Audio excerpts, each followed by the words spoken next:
Buenas noches, bienvenidos y bienvenidas a su programa Respuestas a Preguntas que Incomodan. ¿Cómo están? Espero que estén muy bien y disfrutando de este tiempo como todos los martes, con preguntas interesantes que ustedes mismos envían a nuestros correos electrónicos, también envían a nuestro Facebook. Yatensi, buenas noches, ¿cómo está? Buenas noches, un gusto en saludarle. Qué bueno, Yatensi, que hoy saluda y saluda también a nuestros invitados, amigos y amigas desde diferentes partes del mundo. Sí, y hay mucha gente que nos ven, nos escuchan, mandan preguntas. Así es. Ay, Adesi, hay una cantidad de preguntas increíbles. Sí. Una de ellas vamos a responder esta noche, y esta pregunta, ¿a qué no sabe de dónde llegó? No sé. De México. Del lindo México querido también. Esta pregunta es: ¿la mujer señal de autoridad? Y está en Primera de Corintios capítulo 11, específicamente el versículo 10. Así que, Yatensi, ¿qué le parece esta pregunta dentro de este contexto de Primera de Corintios capítulo 11? Bueno, gracias a Dios que tengo una muy buena entrevistadora, que es usted, que es teóloga, biblista, y me va a saber explotar la información sobre ese texto. Estoy a su disposición, colega y compañera de luchas y de prueba, Yadetsi Rodríguez Sequera. De prueba, dice. De prueba. Muy bien, amigos y amigas. Vamos entonces ya a entrar por el tiempo en el tema, en la pregunta. Ya te decía, este texto de 1 de Corintios capítulo 11 siempre ha sido bastante polémico en relación a la mujer por todo lo que se dice. Una de las cosas que se dice es que el varón es cabeza, ¿no es cierto?, de la mujer, que el varón no es causa de la mujer, sino la mujer a causa del hombre, que el hombre pues le es deshonroso el tema del cabello y todo lo demás, pero que la mujer entonces solamente puede estar en su casa con el cabello suelto, que tiene que estar con el pelo recogido en el público. O sea, todas estas cosas se dicen en 1 de Corintios capítulo 11. ¿Cuál es el contexto? ¿Por qué el autor de 1 de Corintios se está refiriendo a estas cosas tan puntuales en relación a la mujer? Mire, Yadesi, hay una ley en hermenéutica y en exégesis. Nunca sacar un texto fuera de contexto para un pretexto. Correcto. Y quiero felicitar al hermano que mandó esta pregunta, me dijo que de México. Sí, de México. ¿De qué parte de México? No dice, solamente dijo que era de México y que enviaba saludos. Saludos a todos nuestros amigos y amigas de México. Oiga, Yadesi, se me ocurre una brillante idea, los próximos programas, dar el nombre de las personas que mandan las preguntas. Es correcto. Sería bueno. Vamos a hacer eso. Vamos a hacerlo. Bueno, esta pregunta es muy buena porque toca un problema serio, aunque ya hemos contestado preguntas parecidas. Sí. Pero como ustedes preguntan, pues respondemos aunque se parezcan. Sí. Mire, les aclaro, yo no pongo las preguntas ni Yadetsi, son ustedes. Si hay temas que a algunos les parece medio tontos, por favor, son preguntas de otras personas que parecen importantes. Nosotros tenemos un deber, responder cualquier pregunta. Correcto. Esa es la naturaleza del programa. Estamos claros, Yadetsi. Sí. Ahora, mire, vamos a tocar un tema muy delicado en cuanto al ministerio de la mujer y también en cuanto al vestimenta, en cuanto al velo, el pelo, maquillaje.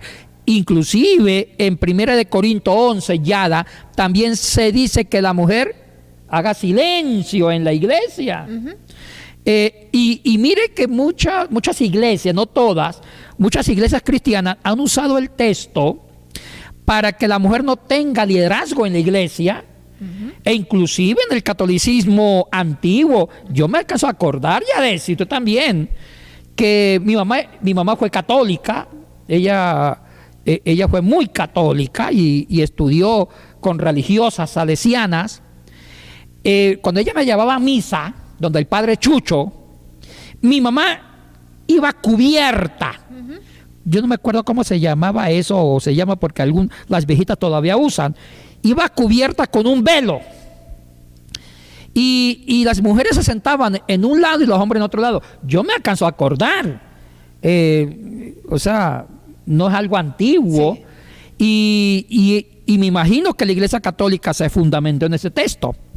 Y no se permitía, el padre Chucho no permitía que las hermanas o las señoras, señoritas de esa parroquia, de ese pueblo natal donde yo nací, tuvieran pelo corto. Y las mujeres no podían rezar, según ellos rezar, en voz alta. Solamente los hombres. Entonces veo que en el mismo catolicismo romano hay una influencia de ese texto en forma literal, que las mujeres se sometan como se sometieron las de Corinto cristiana a ese liderazgo. Ahora, ¿qué estaba pasando en la ciudad de Corinto para que se escribiera este texto y de alguna manera la influencia social entrara a la iglesia? ¿Cómo se veían a las mujeres desde la perspectiva social? Ay, mire, Yadesi, vuelvo a repetir, no podemos sacar un texto fuera de contexto por un pretexto. Así es. Y voy a dar una advertencia. La iglesia debe entender y saber cómo hacer doctrina de textos bíblicos. Y nosotros hacemos doctrinas de ciertos textos que eran más culturales y respondían a ciertas épocas. Para hacer una doctrina que se aplica a la iglesia a todos los tiempos, se debe rastrear ese principio doctrinal que está en toda la escritura y filtrado por el pensamiento liberador de Jesucristo. Muchos hacen doctrina del Antiguo Testamento aislado del Nuevo. Correcto. Cuando hay cosas en el Nuevo Testamento que superó el Antiguo. Un ejemplo, ya decir la poligamia. Pero el Nuevo Testamento ya no. Porque Jesucristo mismo habló de la monogamia, el hombre y la mujer en igual condiciones, y serán los de una sola carne, recogiendo el principio ideal de la familia, según Dios, antes del pecado, de Génesis 3. Ahora, entonces, ¿cuál es el punto? Porque estoy dando esta explicación para contestar bien su pregunta, Yadesi. Entonces hay personas que toman textos aislados, inclusive del Nuevo Testamento, y no consultan con los evangelios y con Cristo y lo vuelven doctrina, como esa pregunta o ese texto que acabamos de leer. Entonces toman Corinto, capítulo 11, y lo sacan como doctrina. Las mujeres no pueden usar el cabello corto, tienen que usar cabello largo o un velo y estar en silencio, porque así lo dice San Pablo en la primera carta de los Corintios, capítulo 11, y se vuelve doctrina. No es así. O también cuando dice que el hombre es la cabeza de la mujer y entonces se creen con toda la autoridad para aplastar y hacerle daño a esa otra persona, ¿no es cierto? Que es parte también del Exactamente. Contexto. Entonces, voy a dar una regla en hermenéutica. En las cartas paulinas, hablemos todo en las escrituras y más en el Nuevo Testamento. Hay dos principios. Principios doctrinales universales, que ese principio doctrinal se aplica para toda la iglesia en toda la época y toda la iglesia universal. Pero hay principios culturales limitados. Entonces, el biblista, el teólogo, debe tener una mente, una capacidad de discernimiento para detectar cuando un texto es un principio doctrinal universal, y si es un principio doctrinal universal, es una palabra de Dios que nunca va a pasar de moda, o cuando es un consejo cultural a determinada comunidad por ciertos problemas culturales. Correcto. ¿Cómo se sabe? Antes de contestar, porque tengo que dar bases, hija, para hilar mi respuesta. Sí.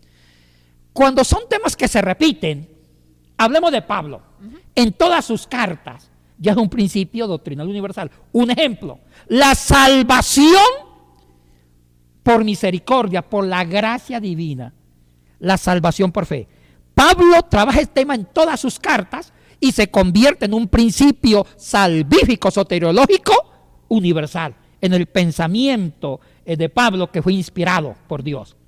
Pero cuando Pablo corrige una costumbre en cierta iglesia, pero no la vuelve a repetir, estamos hablando de un principio cultural que Pablo está dando una exhortación para corregir un mal hábito en una comunidad. ¿Ya?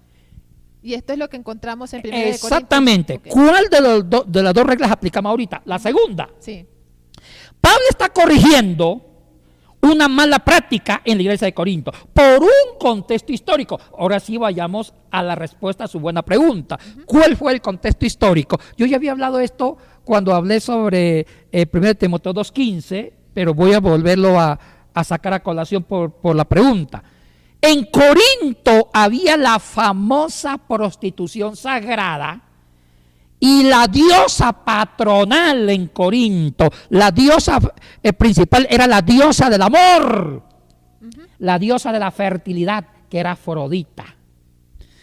Afrodita se convirtió en la mitología griega la diosa que garantizaba la fertilidad de los ganados y también de los humanos. Y los antiguos se mantenían de la reproducción, tanto animal como humana. La supervivencia de las especies en la reproducción sexual. Entonces, la única fuente de comida era que las crías se reprodujeran, y ahí había becerros, animales para comer. Pero si no había reproducción o fertilidad, había hambre, no había escasez de alimento. Entonces, la fertilidad se convirtió en algo vital de sobrevivencia, que elevaron a la fertilidad al rango de Dios. Y no solamente fue la cultura griega, también la cultura romana, la cultura mesopotamia, egipcia, asiria, siria y cananea y fenicia. Todas las culturas circundantes a Israel. Entonces, igual en la cultura griega, Afrodita es la diosa de la fertilidad. Y sabe Yadesi, ay hija, había la prostitución sagrada. ¿En qué consistía? Había un templo grande, y la arqueología ha comprobado que en las excavaciones en la antigua Corinto encontraron huellas de un templo inmenso, Yadesi, con cubículum, cuartos en la segunda planta. Significaba que en esos cuartos los hombres se acostaban con las sacerdotisas. Había un sacerdocio, Yadesi, complicado.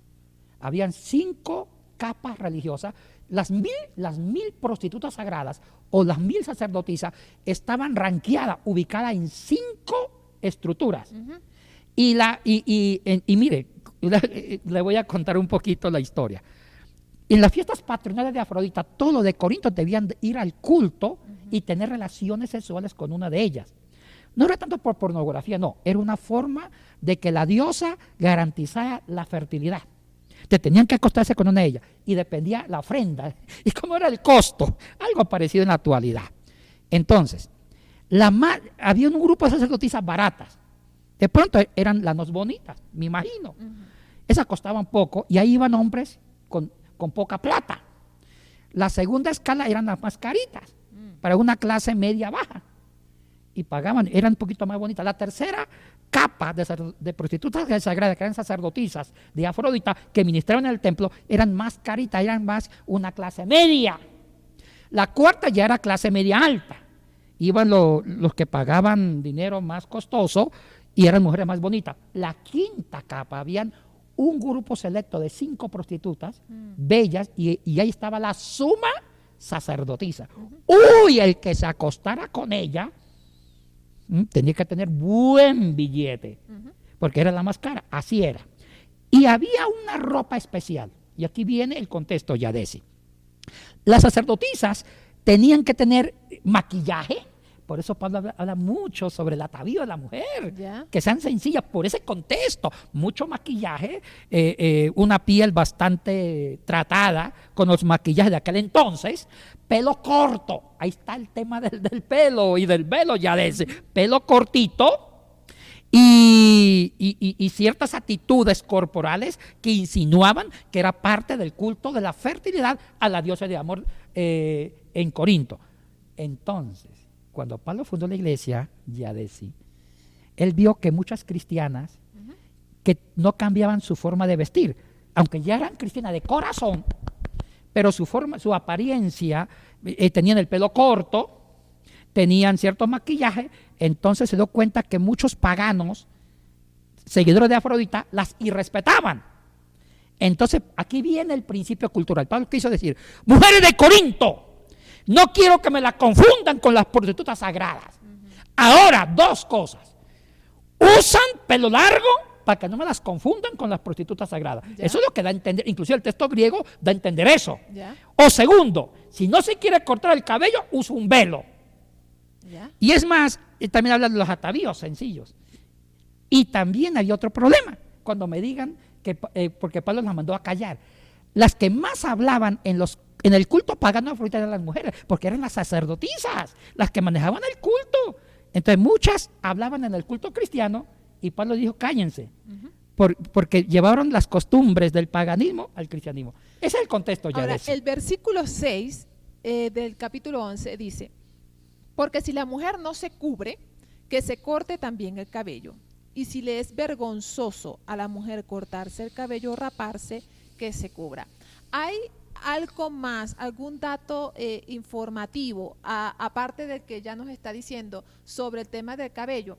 Porque hay algunos escritores y autores que se han dedicado al estudio del Nuevo Testamento, específicamente de Corinto, que dicen que en aquellos tiempos también, si tú querías ofender a una mujer, entonces tú le podías soltar el cabello, y en público, obviamente. Y si querías ponerla en vergüenza, entonces se le rapaba la cabeza a la mujer. ¿Qué tan cierta es esta información en relación a todo lo cultural y social de Corinto? Hay muchos comentarios extrabíblicos que carecen de comprobación académica, pero sí, también rapar a una mujer es un signo de humillación, porque la mujer se volvía bella con la cabellera, era humillarla, pero las prostitutas sagradas no se rapaban. ¿Ya? Le cortaban el cabello, se lo arreglaban hasta cierta estatura. Ajá. O sea, no mantenía el cabello largo, pero tampoco era rapada. Era una forma sensual de cortarse el cabello, forma sensual. No se rapaba. Entonces Pablo dice, ¿se deja el cabello o se rapa? Okay. Pero si se rapa, cúbrense Ya. la cabellera. O déjese el pelo largo. Ya. Ahora, ¿cuál es el punto ya de ese? Es para protegerlas del abuso sexual del macho griego contra las mujeres que eran sospechosas hacer del culto sacerdotal del templo de Afrodita. Es eso. Ahora, en este mismo contexto de Primera de Corintios capítulo 11, también se nos menciona mucho el tema de la cabeza en relación al hombre y la mujer. El varón es la cabeza. ¿Cómo se entiende este término cabeza en este texto exclusivamente? Ay, Adesi, es complejo. Mire, usted me hizo una pregunta que la respuesta no es tan fácil. Y lo voy a relacionar con Efesios. ¿Ya?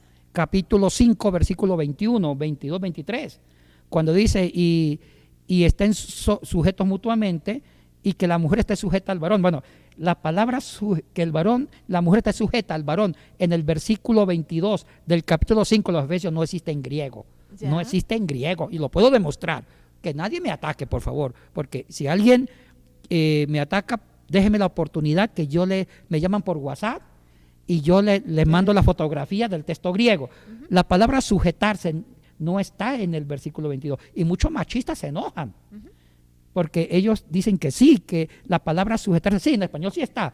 Dice, y las mujeres están sujetas a los varones, pero en el griego no. En el griego lo que da a entender es que mutuamente se sujeten, mutuamente están sometidos. Bueno, eso es otro tema. Y después dice que el hombre es cabeza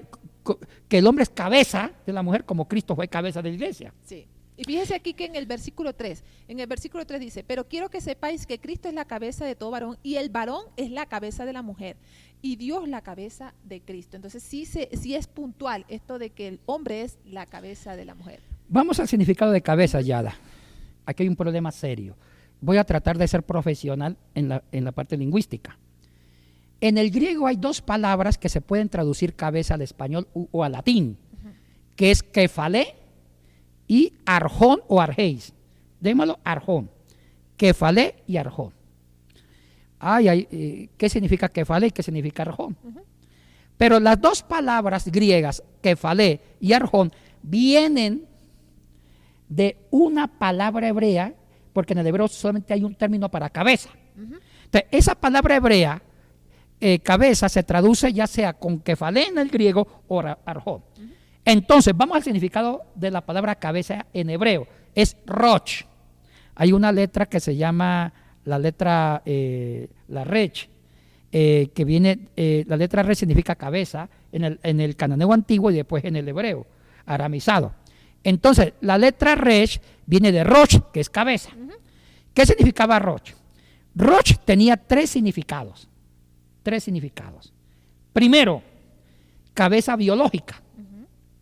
Segundo significado de Rosh, que este es el interesante, significaba jefe, una posición de altura.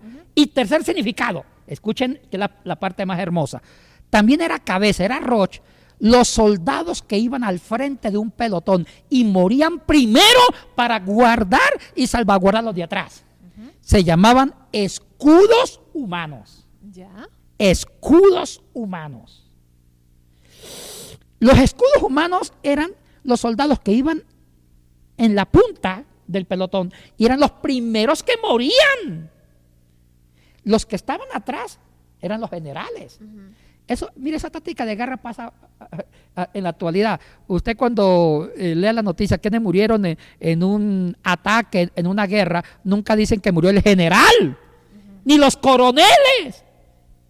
Los que mueren son los soldaditos rasos, un bonillita, muere.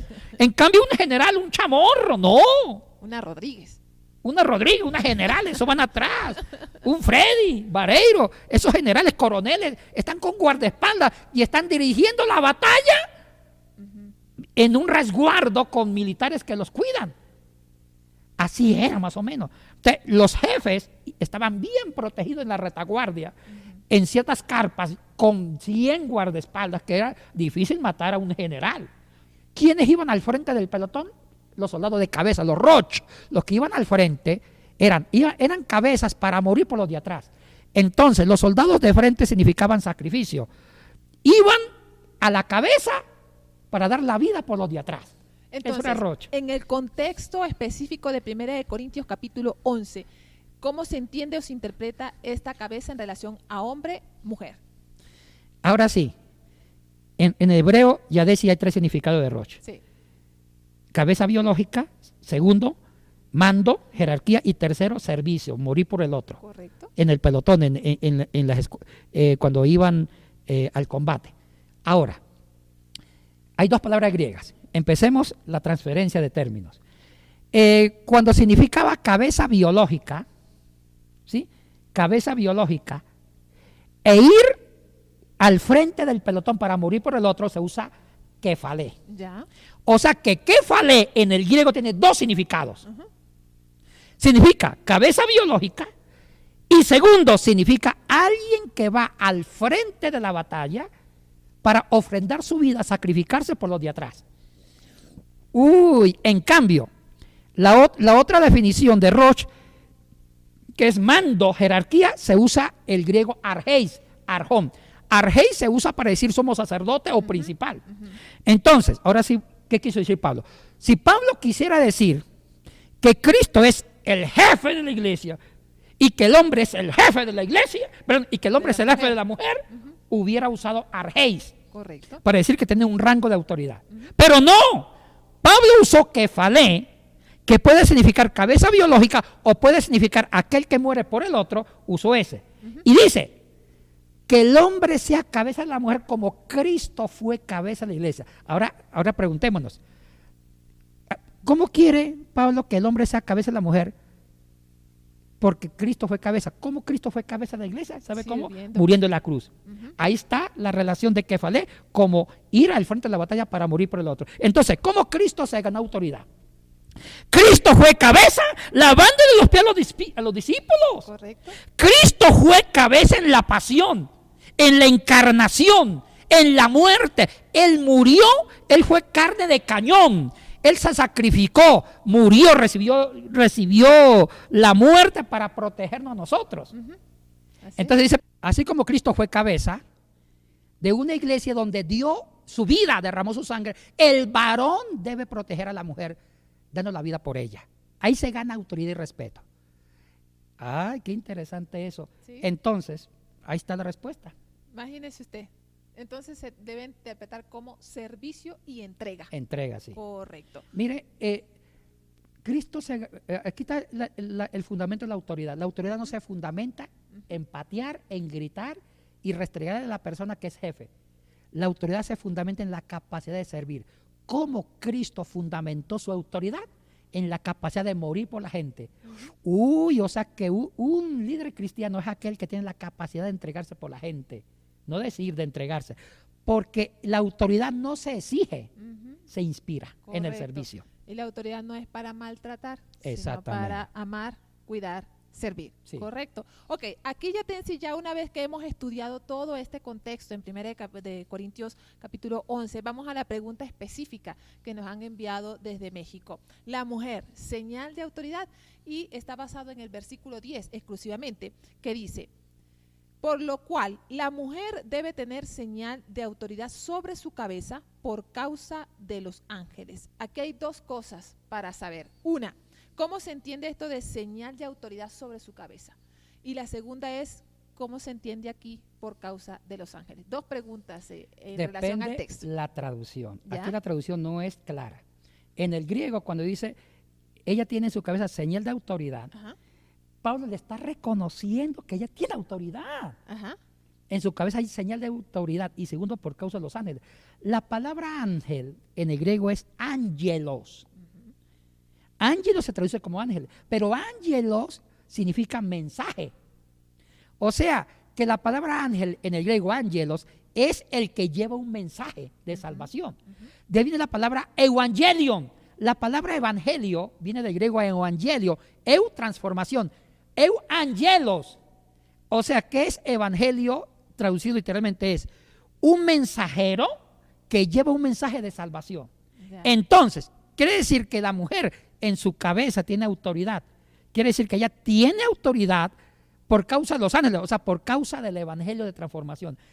Pablo le está reconociendo que la mujer es una líder de comunicar el mensaje de salvación con la autoridad espiritual que le tiene. Y esto se une al tema de lo profético, porque también aquí en los primeros versículos de este capítulo habla y menciona acerca de la profecía. ¿Sí? Y entendemos que la profecía era solo para los hombres o que los varones ejercían el tema profético. ¿Cómo se entiende aquí a la mujer en relación a autoridad, mensaje, profecía? Este versículo bien estudiado le está dando a la mujer la capacidad profética. Ajá. La profecía es dar una palabra en nombre de Dios para invitar al pueblo al arrepentimiento, al cambio, a la transformación y que reciban el mensaje de salvación. Muy bien, Yatensi. Unas últimas palabras, algo que se nos haya escapado importante en este texto. Un consejo, no usen un texto fuera de contexto para un pretexto doctrinal. Hay que estudiar todo el contexto para entender qué quiso decir el autor bíblico. Y termino con esto. Hay dos principios en la Biblia, más en la carta paulina. Cuando son principios doctrinales universales es porque el tema se repite. Pero hay principios que son culturales, que no son universales, que se aplican a determinada iglesia, como en este caso que hemos hablado. Muy bien, muchísimas gracias a Yatensi Bonilla por tan linda y vasta explicación que nos ha hecho sobre 1 de Corintios capítulo 11. Y aquí entonces hemos respondido con todo el contexto y el versículo 10 exclusivamente esta pregunta. La mujer, señal de autoridad. Así, entonces, queremos terminar este programa, pero solo recordándoles que hay una información también sobre un curso en Semisud. El curso es el mensaje esperanzador de Apocalipsis a la luz de la pandemia, con el profesor Yatensi Bonilla. Las fechas son el miércoles 26 de agosto, el viernes 28 de agosto y el sábado 29. Los horarios son de 6 a 9 de la noche, hora de Ecuador. Ustedes se pueden escribir al correo que aparece en pantalla para mayor información. Muchísimas gracias, amigos y amigas, por habernos acompañado en esta noche. Yatensi, ¿usted desea despedirse? No, un gusto en saludarles y muchas bendiciones.